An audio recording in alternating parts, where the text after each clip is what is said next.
Oui, c'est pas évident de voir la différence entre la mort et la vie. Je vais dans un supermarché, je vais dans une ville, je vais visiter, je vais voyager, je suis un touriste.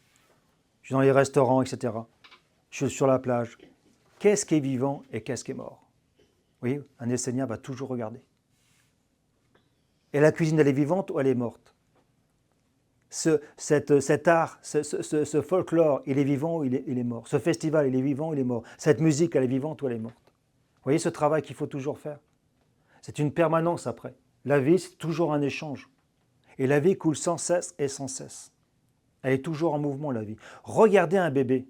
Vous parlez d'un être qui est en harmonie avec les mondes cosmiques. Mais quand vous regardez un petit bébé qui vient de naître, et vous le regardez dans les bras de sa mère, même si vous ne pouvez pas réellement le voir, il est entièrement tourné vers l'universel. Il n'y a rien de lui qui est tourné vers le monde physique.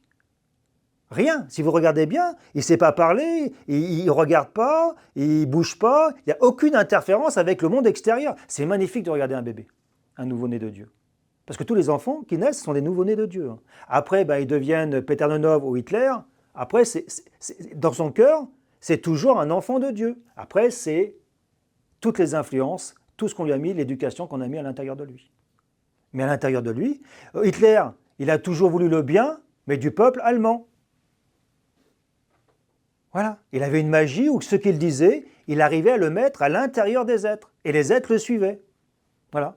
Tous les journalistes, tous les avocats, tous les politiques, tous les médecins essayent de faire la même chose. Même les professeurs essayent de mettre quelque chose dans les élèves. Non, je ne veux pas. Non, je ne veux pas.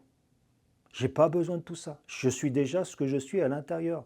Ma mémoire est à l'intérieur. Cette école est à l'intérieur de moi.